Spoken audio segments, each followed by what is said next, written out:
Hello everyone, in this video I'll be showing you a Halo Scythe build in Elden Ring. This is quite fun because you get the Destructo disc from Dragon Ball Z to experiment with. It's a really cool weapon art that's Miquella's Rings of Light, so it's a ranged attack that you can deal and it's pretty fun to throw around. So I'll be going over this build guide at level 150, but if you're a lower level I'll tell you where to put the stats. So we need to have 13 dexterity, 13 strength, 16 dexterity, and 15 faith to be able to equip this and use it. So I went with 25 faith because we can cast Golden Vow with this, giving us a nice boost to our damage and damage negation. I went with 50 vigor, 24 mind, 34 endurance, 16 strength. This also allows us to equip the winged scythe, which also requires 24 faith.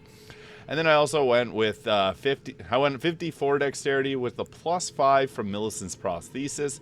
And then also the Faith and Arcane at 25 and 16. 16 allows us to cast Swarm of Flies, which will trigger Blood Loss buildup and give us a +30% damage with the White Mask and Lord of Blood's Exaltation. Very powerful combination here.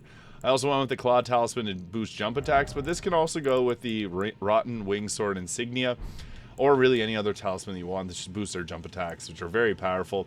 And then Millicent's prosthesis. So I went with whatever armor that can get you at least 56 poise and a medium load so that you can resist 2 light attacks from the enemy. So I went with that there, and I'll be going over, I guess, the general way of doing this. So we want to start off with Golden Vow. That's our first buff that we're going to apply. Flame grant me strength next, and then you can follow it up with 2 casts of Swarm of Flies. What this does is it's going to we can only do it once, so it'll still trigger the Blood Loss build, and then you're going to see that red aura around your character.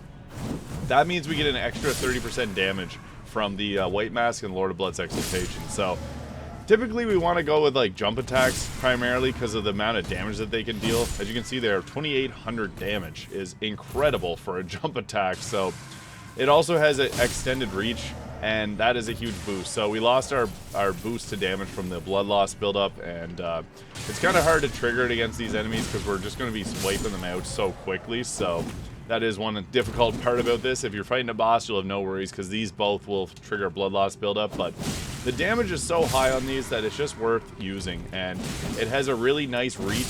It'll also attack through shields, so if you're fighting something that has their shield out, you're actually going to deal 40% damage through the shield. So that is one little benefit of the weapons as well, as they get that to bypass the enemy. So typically what we want to be doing, again, Golden Vow, Flame Grant Me Strength, Swarm of Flies, and then we can go into using the weapon art if we want. It's a pretty fun one to use. You're going to see that we'll be able to one-shot these guys now, so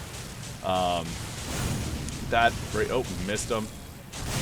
And there we go. 1700 damage on the weapon art is pretty good damage if you're asking me. So you can pretty much just spam this weapon art if you want to. The Destructo disc from Dragon Ball Z is really good, and it pierces through shields too, so you can hit someone.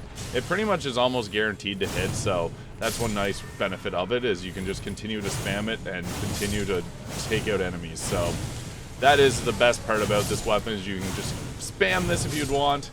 You do have to have a good amount of FP, so I'm with 4 FP pots, but yeah, this weapon itself is really fun and it's powerful. So if you're looking for a new, fun, powerful build, this is it.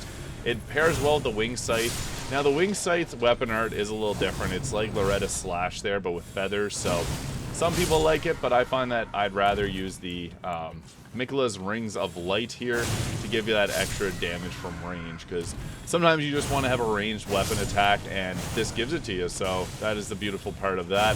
Its range is not infinite, but it does hit from a pretty far distance away. So yeah, you can experiment with it, get comfortable with the distance, and you'll be shredding foes down in Elden Ring. So this is a really good build. It also has a pretty cool charge attack there, as you saw. So if you're sprinting, you can do that spinning slash there. Very powerful. So yeah, that is a Halo Scythe Wing Scythe build guide in Elden Ring. If you found this video useful, please hit that subscribe button below. Thank you so much for watching, and I'll see you all in the next video.